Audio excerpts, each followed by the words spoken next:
मेरे प्रिय विद्यार्थियों, हार्दिक स्वागत। मेरा नमस्कार स्वीकार करिए। श्री कृष्णम वंदे जगत गुरुम और जल्दी से क्लास में आइए। हमेशा की तरह आज का सेशन भी बहुत स्पेशल होने वाला है और इसके पहले कि आज हम इतिहास के अमोघ प्रश्नों का महाकुंभ शुरू करें, एक डिस्क्लेमर पहले ध्यान से देखिए। इतिहास की इस टेस्ट सीरीज में आपका हार्दिक स्वागत है। इस टेस्ट सीरीज की प्रामाणिकता इस मायने में स्वयं सिद्ध है कि इसे तैयार करने में विभिन्न प्रामाणिक सरकारी पुस्तकों का सहारा लिया गया है। यह टेस्ट सीरीज आपकी तैयारी को परखने का एक स्वर्णिम अवसर प्रदान करेगी, क्योंकि इस टेस्ट सीरीज में विभिन्न आयोगों के द्वारा विगत 30 वर्षों में पूछे गए महत्वपूर्ण प्रश्नों को शामिल करने के साथ साथ ऐसे अन्य महत्वपूर्ण प्रश्न भी शामिल किए गए हैं जिन पर एक सामान्य विद्यार्थी की नजर नहीं होती है और ये प्रश्न आगामी परीक्षाओं की दृष्टि से काफी महत्वपूर्ण हो सकते हैं। इस संदर्भ में यह भी उल्लेखनीय है कि यह टेस्ट सीरीज आपके पाठ्यक्रम तथा आयोग के बदलते हुए पैटर्न एवं परीक्षा मानकों को ध्यान में रखते हुए तैयार की गई है, परंतु यह टेस्ट सीरीज आने वाली आगामी परीक्षाओं में पूछे जाने वाले प्रश्नों के संदर्भ में कोई दावा नहीं करती। आपको यह भी ध्यान में रखना चाहिए कि इस कड़ी प्रतिस्पर्धा के दौर में अब परंपरागत पुस्तकों के अध्ययन तथा रट्टा मार अध्ययन पद्धति को छोड़कर नवीन विशेषीकृत एवं वैज्ञानिक अध्ययन पद्धति को अपनाए जाने की आवश्यकता है। इसी तथ्य को ध्यान में रखते हुए प्रत्येक टॉपिक में अत्यंत चुनिंदा प्रश्न क्रमशः सरलतम से कठिनतम रखे गए हैं तथा इस बात का विशेष ध्यान रखा गया है कि एक ही सूचना एवं संकल्पना से जुड़े हुए अलग अलग प्रश्न एक साथ क्रमानुसार रखे जाएं, ताकि आप परीक्षा भवन में होने वाली भ्रम की स्थिति और कंफ्यूजन को दूर कर सकें। विगत वर्षों में आयोजित परीक्षाओं के प्रश्नों पर यदि दृष्टिपात करें तो आपको संकेत मिलेगा कि अब गहन एवं सूक्ष्मतम जानकारियां आपके सिलेक्शन में निर्णायक भूमिका निभाएंगी। मेरा यह प्रयास इसी दिशा में है कि आपको परीक्षोपयोगी गहन एवं सूक्ष्मतम जानकारियां प्रामाणिकता के साथ एक साथ उपलब्ध हो सकें। मेरा यह प्रयास किस हद तक सार्थकता को प्राप्त हुआ है आप मुझे जरूर अवगत कराइएगा और मुझे उम्मीद है कि आप क्लास में आ चुके होंगे और आपके सामने ये पहला प्रश्न आप अच्छे से देख पा रहे होंगे। किस नवपाषाणिक स्थल को बलूचिस्तान की रोटी की संज्ञा दी गई है? मुझे उम्मीद है आप प्रश्न को अच्छे से देख पा रहे हैं। किस नवपाषाणिक स्थल को बलूचिस्तान की रोटी की टोकरी की संज्ञा दी गई है? मेहरगढ़, गुमला, डेरा इस्माइल खान या फिर सरायखोला? और मुझे उम्मीद है सब लोग रिप्लाई करेंगे और इस प्रश्न को कोई भी छात्र या छात्रा गलत नहीं करेगा और यहां पर जवाब है मेहरगढ़। ये आपको पता है और यहां पर लगभग 7500 ईसा पूर्व के आसपास कृषि किए जाने का साक्ष्य मिलता है। एक विशेष बात यह है, बहुत ध्यान से सुनिएगा। देखिए, प्रश्न छोटे हैं लेकिन गंभीर हैं, गहनतम हैं और परीक्षा भवन में बार बार कह रहा हूं यही प्रश्न आप गलत करते हैं ओवर कॉन्फिडेंस में। ध्यान रखिएगा, अभी कृषि का प्राचीनतम साक्ष्य अगर आपसे पूछा जाता है तब आपके पास जवाब क्या होना चाहिए? लहुरा देवा। क्यों? क्योंकि यहां पर 8500 ईसा पूर्व के आसपास चावल की खेती किए जाने के प्रमाण हमें मिलते हैं। मुझे उम्मीद है इस प्रश्न को आपने सही किया होगा और जल्दी से अगला प्रश्न देख लीजिए आप। मृण मूर्तिकाओं तथा अस्थियों के आधार पर हम किस पशु को ताम्र पाषाणिक संस्कृति की अर्थव्यवस्था का मुख्य आधार मानते हैं? ध्यान रखिएगा, ये बात ताम्र पाषाणिक संस्कृतियों की हो रही है। कुबड़दार बैल है, घरेलू गधे हैं, पालतू कुक्कुट है या फिर सुअर है? और मुझे उम्मीद है कर पाएंगे, बहुत ज्यादा आपको इसमें दिमाग नहीं लगाना है और यहां पर जवाब है कुबड़दार बैल। ठीक है, और अब हम लोग आगे बढ़ते हैं और अगला क्वेश्चन संपूर्ण भारतीय इतिहास के संदर्भ में ग्रामीण कृषक समुदायों का गठन किस काल की देन है? संपूर्ण भारतीय इतिहास के संदर्भ में ध्यान से देखिएगा, प्रश्न को गलत मत करिएगा। ग्रामीण कृषक समुदायों का पिन पॉइंट ये है, ग्रामीण कृषक समुदायों का गठन किस काल की देन है? नवपाषाण काल, मध्य पाषाण काल, ताम्रपाषाण काल या फिर मध्यपुरा पाषाण काल? आपके पास काफी समय है, आप जवाब दीजिए जल्दी से। सभी छात्र और छात्राएं जवाब देंगे और मुझे उम्मीद है जवाब सही आना चाहिए। लेकिन अगर आप यहां पर नवपाषाण काल चुन रहे हैं तो जवाब गलत हो जाएगा और यहां पर जवाब है ताम्रपाषाण काल। ग्रामीण कृषक समुदायों का गठन, ध्यान दीजिएगा, अन्न उत्पादक संस्कृति कहां पर आई? तो वो नवपाषाण काल में। वो कह रहे कृषक समुदायों का गठन, कृषक संगठित हुए और एक ग्रामीण संस्कृति की शुरुआत हो गई, एक संगठित ग्रामीण कृषक समुदाय अस्तित्व में आ गया, वो ताम्रपाषाण काल की देन है। ध्यान रखिएगा, मैच दी फॉलोइंग का प्रश्न है और मैंने हमेशा कहा है कि गलती ना हो, ऐसे प्रश्नों में कम से कम गलती ना हो, इसके लिए आप नंबरिंग करके प्रश्नों को चुनना शुरू करें। नंबरिंग करके, वो कह रहे हैं वन्य चावल के प्रमाण, तो वन्य चावल के प्रमाण कहां से हैं बताएंगे? चौपानी मांडो से हैं, तो यहां पर आपका विकल्प आएगा 3। फिर कह रहे पशुपालन के प्राचीनतम प्रमाण, तो बताने की जरूरत नहीं है, बागोर और आदमगढ़ है, तो यहां पर 4 नंबर है, तो यहां पर आप 4 नंबर लिख दीजिए। प्रचुर मात्रा में हड्डी के उपकरण, तो बताने की जरूरत नहीं है, वो नवपाषाण काल का स्थल है, वो चिरांद है। कृषि के प्राचीनतम साक्ष्य, तो अब आपको यहां पर चुनना पड़ेगा लौरादेवा के लिए, तो ऑप्शन नंबर 1 है और तद अनुसार ये विकल्प आ रहा है 3 4 2 1। तो अब इसमें देख लीजिए कहां पर 3 4 2 1 आ रहा है, 3 4 2 1 आपके सामने है और तद अनुसार विकल्प बी यहां पर सही होगा। ठीक चल रहे हैं हम लोग। और फिर आगे देखिएगा, फिर से मैच दी फॉलोइंग का क्वेश्चन है और बढ़िया से इसको करिएगा। गुणाढ़ की पुस्तक मुझे बताइए, गुणाढ़ की पुस्तक मुझे बताइए। तो गुणाढ़ की पुस्तक ऑप्शन यहां पे देख रहे हैं, वृहत कथा कोश, प्रबंध चिंतामणि, वृहत कथा, अष्टांग हृदय, बता पाएंगे? और गुणाढ़ की पुस्तक है वृहत कथा। एक बात मुझे और जवाब दीजिए, हम लोग आगे बढ़े इसके पहले ये बताएंगे आप, गुणाढ़ किसके दरबार में है? गुणाढ़ किसके दरबार में है? किस वंश का शासक है वो? तो वो सातवाहन शासक है और उसका नाम है हाल। हाल के दरबार में गुणाढ़ मौजूद है। गुणाढ़ की पुस्तक वृहत कथा, ये बात क्लियर हो रही है। हाल ने भी एक पुस्तक लिखी है, नाम बताइए उसका। हाल की पुस्तक का नाम क्या है? और उस पुस्तक का नाम है गाथा सप्तशती। फिलहाल वाघभट्ट की पुस्तक अष्टांग हृदय 4 नंबर, हरिशेन की पुस्तक वृहत कथा कोश।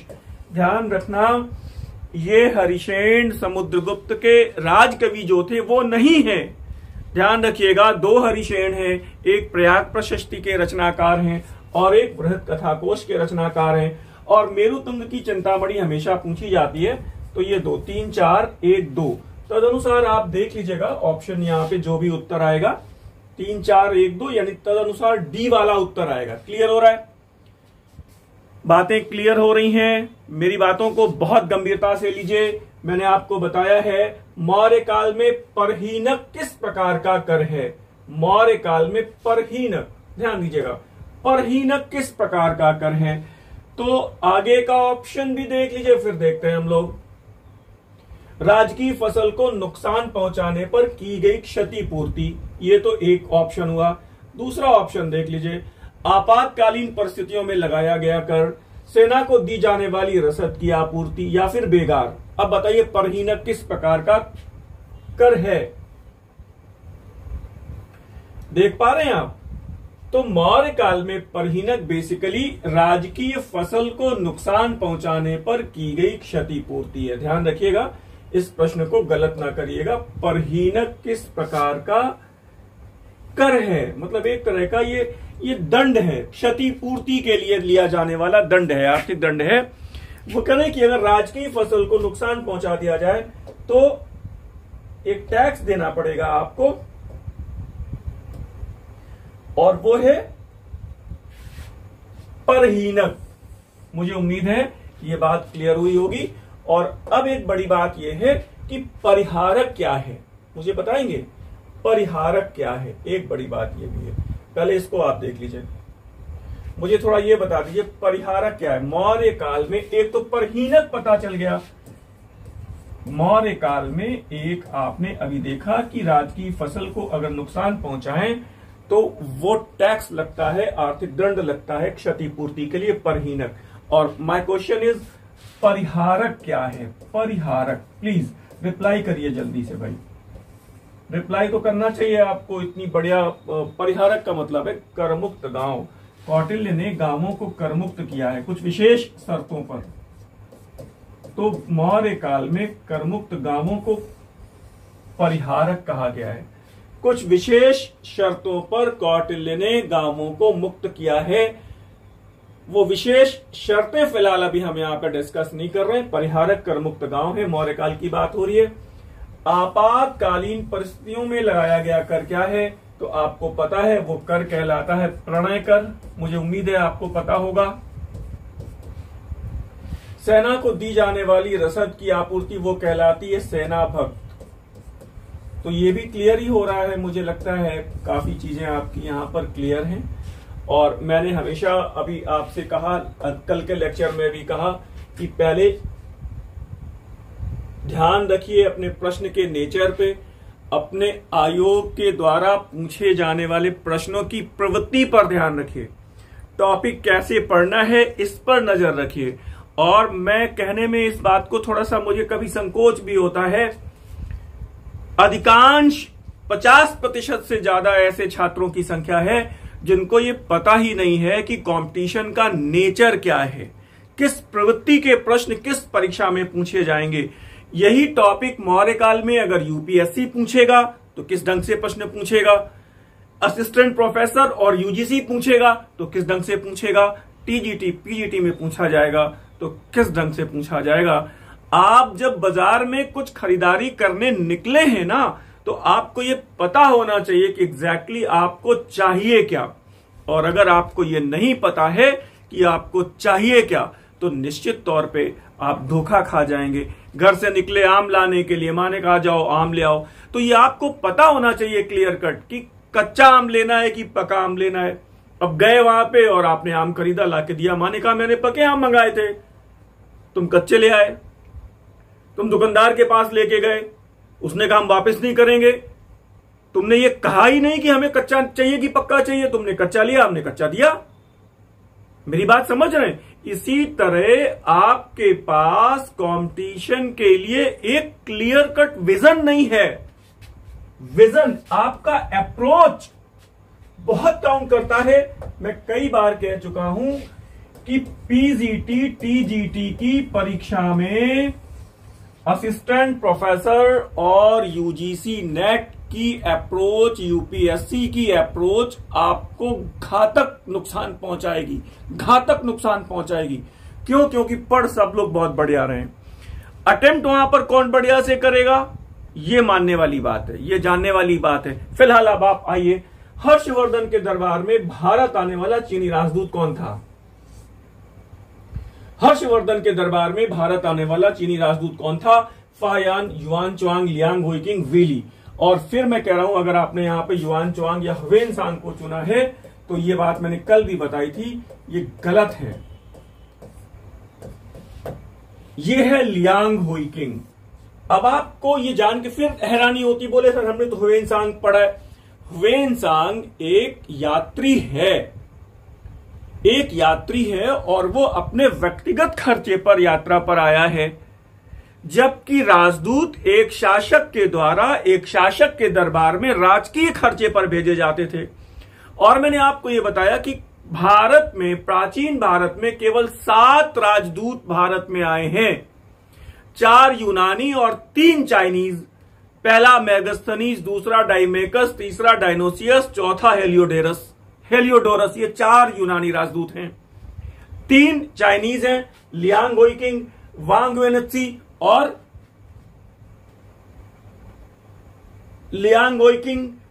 वांग वेनेत्सी एक नाम मैं मिस कर रहा हूं, माफी चाहता हूं, अभी इस समय दिमाग में क्लिक नहीं हुआ। लियोपियो, वेरी गुड, याद आ गया, लियोपियो। और दूसरा वाला जो मैंने बताया आपको, वांग वेनत्सी। अभी क्लियर हो रही है बात। ये 7 राजदूत आए और विदेशी यात्रियों को राजदूतों को कैसे पढ़ना है, इनके विवरणों को कैसे पढ़ना है, ये फिलहाल इस पे हम लोग अभी बाद में चर्चा करेंगे। फायान, आप ध्यान दीजिएगा, बड़ी इंपॉर्टेंट बात है फायान के लिए। चंद्रगुप्त द्वितीय के दरबार में आया, भारत का कुछ ना कुछ विशेष विवरण देता है, एक खास बात लिखता है। क्वेश्चन ऐसे आया कि वो चंद्रगुप्त द्वितीय की भूरी भूरी प्रशंसा करता है। बिल्कुल गलत बात है। फायान अपने विवरणों में किसी भी गुप्त शासक के नाम का उल्लेख नहीं करता, ठीक वैसे ही जैसे कौटिल्य किसी मौर्य शासक के नाम का उल्लेख नहीं करते हैं। बोले कौटिल्य ने चंद्रगुप्त मौर्य के प्रशासन का बहुत बढ़िया विवरण दिया है, तो स्टेटमेंट थोड़ा सा कंफ्यूजिंग हो जाएगा। कौटिल्य ने एक साम्राज्य के प्रशासन, उसके गठन और उसके प्रबंधन पे चर्चा की है। मौर्य साम्राज्य की स्थापना, उसके गठन और उसके प्रबंधन पर कोई चर्चा नहीं की है। बात बहुत ध्यान दीजिएगा, बहुत क्लियर कट में बातें आपको बता रहा हूं, ठीक है ना। तो फिलहाल हम लोग आगे बढ़ते हैं हर्षवर्धन के दरबार में। तो फिलहाल अगला क्वेश्चन देख लीजिए आप। वो कह रहे हैं आचार्य कौटिल्य गुप्तचर विभाग के मुख्य अधिकारी को क्या कहते हैं? आचार्य कौटिल्य गुप्तचर विभाग के मुख्य अधिकारी को क्या कहते हैं? मंत्रिण, महामात्याप, सर्प, गूढ़ पुरुष और या फिर कापटिक, क्या कहते हैं? गुप्तचर विभाग का जो हेड ऑफ द डिपार्टमेंट है वो क्या कहलाता है, मुझे ये बताइए। गुप्तचर विभाग का जो हेड ऑफ द डिपार्टमेंट है वो क्या कहलाता है? तो ध्यान रखिएगा, गूढ़ पुरुष लगाया है तो गलत हो जाएगा भाई। यहां पर सही जवाब है महामात्याप सर्प। यहां पर सही जवाब है महामात्याप सर्प। क्लियर हुआ बात? कौटिल्य ने गुप्तचरों को गूढ़ पुरुष कहा है, गुप्तचरों को गूढ़ पुरुष कहा है, जबकि इस विभाग का हेड ऑफ द डिपार्टमेंट कौन था? महामात्याप सर्प। फिर आपको ये बात बहुत आसानी से पता है कि वो 2 तरह के गुप्तचर थे, संस्था थे, संचरा थे। कम से कम इतना तो पता ही रहना चाहिए, ठीक है। फिर मेगास्थनीज गुप्तचरों को क्या कहता है, बताएंगे आप क्या? मेगास्थनीज गुप्तचरों को क्या कहता है? तो मेगास्थनीज गुप्तचरों को एपिस्कोई कहता है। स्ट्राबो गुप्तचरों को क्या कहता है? इफोरोई कहता है। ये बेसिक बातें हैं, देखो ये पता होनी चाहिए। अब ये नहीं पता है ना, अब आपने कहा कि सर संस्था में भी हमने कई प्रकार के संस्था जानते हैं, संचरा भी हम कई प्रकार के जानते हैं, ठीक है आप जान सकते हैं, बढ़िया है। लेकिन अगर आप ये नहीं जानते हैं तो फिर मुश्किल है, तो फिर मुश्किल है। ध्यान दीजिएगा, ऐसा पढ़िए बेसिक कॉन्सेप्ट गलत ना हो, बेसिक कॉन्सेप्ट गलत ना हो।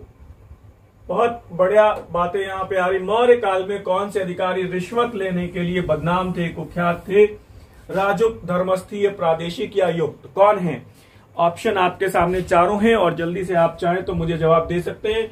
और अगर आपने राजुकों को चुना है तो ये ऑप्शन गलत हो जाएगा और यहां पर सही ऑप्शन है युक्त। आप ध्यान रखिएगा, आचार्य कौटिल्य ने रिश्वत लेने पर, राजद्रोह करने पर, बिक्री कर की चोरी करने पर मृत्युदंड की व्यवस्था की है। किसी शिल्पी का अंग भंग करने पर, ध्यान रखिएगा, आचार्य कौटिल्य ने 4 मामलों में मृत्युदंड की व्यवस्था की है। राजद्रोह करने पर, रिश्वत लेने पर, किसी शिल्पी का अंग भंग करने पर, और चौथा मैंने क्या बताया? राजद्रोह करने पर, शिल्पी का अंग भंग, बिक्री कर की चोरी करने पर, चौथा मैंने। तो अब ध्यान दो, वो कह रहे हैं कि रिश्वत लेने पर मृत्युदंड है। ओहो, अब ध्यान दो, रिश्वत लेने पर मृत्युदंड है, इसके बाद भी युक्त रिश्वत लेने के लिए कुख्यात हैं। आचार्य कौटिल्य कहते हैं आर्थिक पदों पर नियुक्त युक्तों को रिश्वत लेते हुए वैसे ही नहीं देखा जा सकता जैसे जल में मछली को पानी पीते हुए नहीं देखा जा सकता। यह कथन है किसी राजनीतिज्ञ का कि सत्ता अपने साथ भ्रष्टाचार लेकर आती है। अब मुझे याद नहीं आ रहा कि ये स्टेटमेंट है किसका। ये एक बहुत आदर्शवादी व्यवस्था है कि सत्ता भ्रष्टाचार मुक्त हो। कहीं ना कहीं पर लोग जो शामिल होते हैं वो अपने आर्थिक हितों के लिए काम करते हैं, सत्ता और अधिकारों का दुरुपयोग कर सकते हैं। फिलहाल ये बात बहुत बढ़िया हो गई। और अब आइए अगले क्वेश्चन की तरफ। कनिष्क का समकालीन चीन का शासक कौन है? पांचाऊ, ताइसुंग, तोगन तिमूर या फिर होती? 4 ऑप्शन हैं आपके सामने, सोच के जवाब दीजिए और जल्दी से जवाब दीजिए। टाइम इसमें बहुत ज्यादा नहीं देना है। पांचाऊ आपने चुना है, गलत है, और सही जवाब है होती। तोगन तिमूर किसका समकालीन है, मुझे बताइए। तोगन तिमूर बेसिकली किसका समकालीन है? और उसका नाम है मोहम्मद बिन तुगलक। ये सब प्रश्न इतने जद्दोजहद के साथ बनाए गए हैं। फिर ताइसुंग किसका समकालीन है? हर्षवर्धन, जिसने 3 दूत मंडल हर्षवर्धन क्या भेजे थे, वो ताइसुंग है। क्लियर हो रही है बात? मुझे उम्मीद है क्लियर हो रही होगी, होना ही चाहिए, आखिर मेरी क्लास में है तो डाउट तो नहीं होना चाहिए। रोमेला थॉपर ने किस अधिकारी को मौर्य काल के प्रशासन की रीढ़ माना है? रोमेला थॉपर ने मौर्य काल में किस अधिकारी को मौर्य ग्राम प्रशासन की रीढ़ माना है? युक्त, राजुक, मंत्रिणा, गूढ़ पुरुष। और अगर फिर यहां पे आपने जवाब गूढ़ पुरुष दिया है तो जवाब गलत है, और यहां पे सही जवाब है राजुक। क्लियर हो रहा है? ध्यान रखिएगा, गलती ना हो, मैं हमेशा से बता रहा हूं। और एक विशेष बात है आपके लिए, सूचना हमेशा की तरह, अब समय आपके पास है नहीं। बेसिकली देखिए 3 महीने का समय, अक्टूबर शुरुआत हो गई है, नवंबर दिसंबर के लास्ट में इस बात की प्रबल संभावना है। ध्यान से सुनिए, देखिए मैं क्या बता रहा हूं आपको। दिसंबर लास्ट में इस बात की प्रबल संभावना है कि आपकी परीक्षाएं आयोजित हो जाएं। आप कहेंगे सर वास्तव में ऐसा हो सकता है? इस बात की प्रबल संभावना है। आप दिसंबर को टारगेट करके अपनी तैयारी करिए। मेरी बात समझ में आ रही है? क्यों? क्योंकि जनवरी से प्रयागराज में महाकुंभ है। जनवरी से प्रयागराज में महाकुंभ का आयोजन है, और इस महाकुंभ में पूरा प्रशासन लग जाएगा महाकुंभ को ठीक ढंग से आयोजित करवाने में। तो गवर्नमेंट की ये पूरी कोशिश होगी कि दिसंबर के लास्ट में आपकी परीक्षाओं का आयोजन हो जाए। इस संदर्भ में हम लोगों की 125 प्रश्नों वाली एक टेस्ट सीरीज चल रही है, जिसमें हर बार 20-20 प्रश्न पत्र हल करवाए जाते हैं। आप चाहें तो इस टेस्ट सीरीज को स्क्रीन पर दिए गए नंबरों पर संपर्क करके ज्वाइन कर सकते हैं। ये हमारी बहुत वैज्ञानिक और बहुत परीक्षोपयोगी, परीक्षोन्मुखी, एग्जाम ओरिएंटेड टेस्ट सीरीज है। इसमें केवल वही प्रश्न रखे जाते हैं जो आपकी पीजीटी और टीजीटी की परीक्षा मानकों के अनुरूप हैं। इसमें यूजीसी, नेट, यूपीएससी के लेवल के प्रश्न नहीं होते हैं, क्योंकि आपको उनकी जरूरत ही नहीं है। आपकी ऊर्जा और आपका टाइम अगर आपकी परीक्षा पर लगे ज्यादा बेटर है। पीजीटी का एग्जाम देना है तो केवल पीजीटी पे फोकस करिए। मेरी बात समझ पा रहे हैं? इसी संदर्भ में हमारे जो क्लास का जो पूरा एक फ्रेमवर्क है वो एक बुकलेट के रूप में उपलब्ध है। ये किताब मैं हमेशा आपको दिखा रहा हूं। इसमें केवल परीक्षोपयोगी पीजीटी के लेवल के 250 पन्ने की ये बुकलेट, ये 250 पन्ने की बुकलेट है, जिसमें एंशिएंट, मेडिवल, मॉडर्न, बड़ी परीक्षोन्मुखी ढंग से चीजों को, टॉपिक्स को संकलित किया गया है। आप चाहें तो इस पुस्तक को अपनी अध्ययन सामग्री में शामिल कर सकते हैं। आपको डिटेल मिल सकती है स्क्रीन पर दिए गए नंबरों से। फिलहाल अगले प्रश्न पर आइए, और अगला प्रश्न कह रहा है कि चालुक्य वंश के किस शासक ने अश्वमेध यज्ञ किया? बहुत बढ़िया प्रश्न है। एप्लीकेशन प्रथम पुलकेशिन द्वितीय, विक्रमादित्य षष्ठ या फिर नरसिंहवर्मन प्रथम। और अगर आपने यहां पर पुलकेशिन द्वितीय को जवाब दिया है तो जवाब गलत हो जाएगा और यहां पर जवाब है पुलकेशिन प्रथम।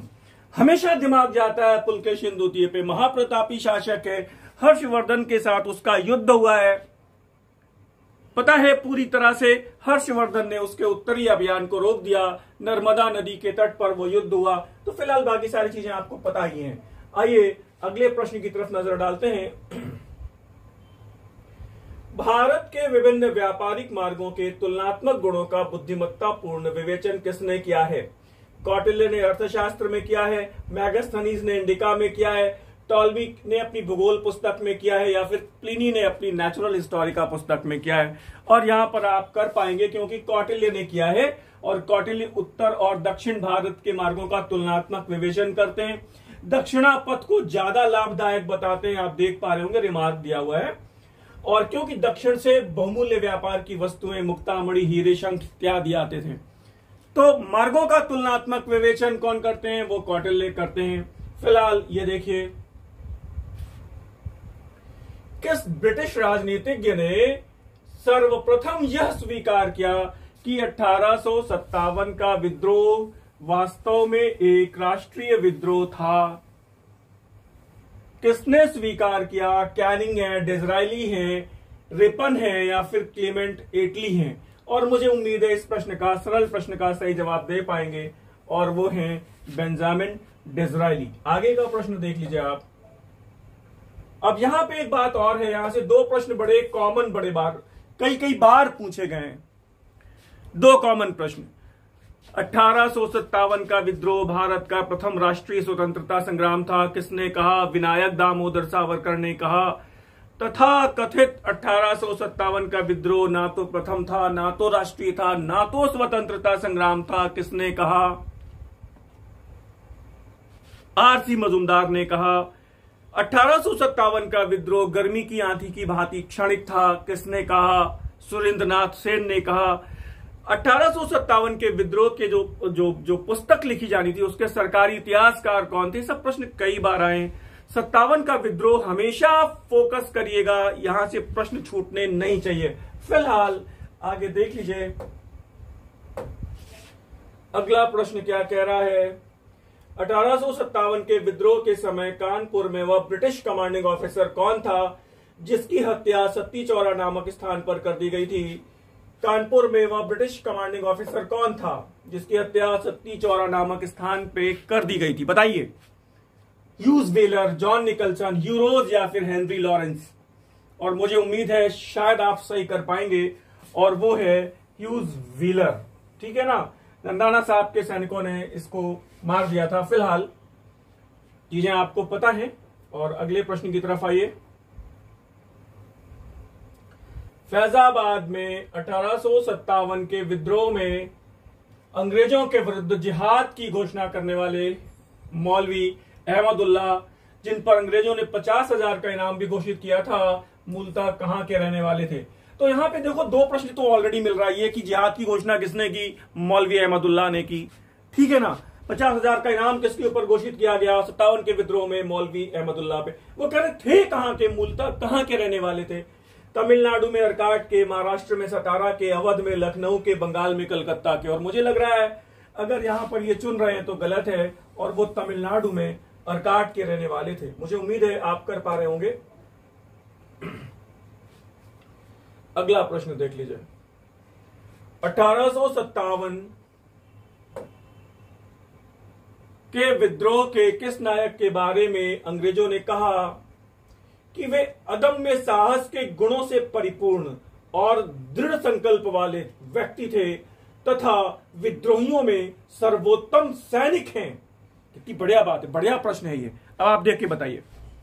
1857 के विद्रोह के किस नायक के बारे में अंग्रेजों ने कहा कि वे अदम्य साहस के गुणों से परिपूर्ण और दृढ़ संकल्प वाले व्यक्ति थे तथा विद्रोहियों में सर्वोत्तम सैनिक हैं? अहमदुल्ला, बाबू कुंवर सिंह, रानी लक्ष्मीबाई या फिर तात्या टोपे? और अगर फिर आपने यहां पे रानी लक्ष्मीबाई को लगाया है तो गलत हो जाएगा, वो मौलवी अहमदुल्ला शाह ही हैं, ध्यान रखिएगा। यहां पर एक बात मैं आपको बता देता हूं कि कैप्टन यूरोज जो रानी लक्ष्मीबाई से लड़ा था, वो कहता है उसकी वीरता, उनकी वीरता के आगे वो भी नतमस्तक हो गया। वो कहता है यहां पर वो महिला सोई है जो विद्रोहियों में एकमात्र मर्द थी। फिलहाल आइए अगले प्रश्न को देखिए। तात्या टोपे के बारे में आपको सारी बातें लगभग पता हैं। आगे देखिएगा, किन्हें बिहार का सिंह कहा गया 57 के विद्रोह के समय में? कुंवर सिंह को, अमर सिंह को। अब पता है, यहां पे सही लगा लेंगे आप, बताइए। यहां पे सही जवाब है कुंवर सिंह, बाबू कुंवर सिंह, बिहार में जगदीशपुर आ रहा, क्लियर है ना, कई बार ये प्रश्न आया है। और अब इस प्रश्न को देख लीजिए। Madras Hindu social reforms association की स्थापना कब और किसने की? Madras Hindu social reforms association की स्थापना कब और किसने की? यह प्रश्न गलत जवाब नहीं आना चाहिए। 4 ऑप्शन है आपके पास। 1892 में वीरेशलिंगम पुंतलू, 1891 में बैराम जी मालाबारी, 1892 में मैडम ब्लॉटवस्की, कर्नल ऑलकॉट, या फिर 1904 में एनी बेसेंट। और अब मैं आपको यहां पे बता देता हूं, इस प्रश्न को बड़ा इंपॉर्टेंट करके ले लीजिए। Veeresalingam Pantulu 1892, very very important. अब यहां पे एक रिमार्क भी है, 1904 में एनी बेसेंट ने मद्रास हिंदू एसोसिएशन की स्थापना की। मद्रास हिंदू एसोसिएशन की बात आती है तब जवाब होगा एनी बेसेंट, और अगर बात आती है Madras Hindu social reforms association तब जवाब हो जाएगा वीरेशलिंगम पुंतलू। और इस प्रकार आज के इस सेशन को समाप्त करने का वक्त है। अगर आप परीक्षा तक मेरे साथ रोज रेगुलर 15, 20, 25 प्रश्न, जिसमें लगभग 60-70 प्रश्नों के उत्तर समाहित होते हैं, मेरे साथ अगर परीक्षा तक करते रहे लगातार, तो ये मानकर चलिए कि जो कंफ्यूजिंग क्वेश्चंस होते हैं परीक्षा में, उनको हैंडल करने की क्वालिटी आप में डेवलप हो जाएगी। फिलहाल हम लोग कल मिलते हैं। आज का सेशन समाप्त करने की आज्ञा दीजिए। धन्यवाद, नमस्कार।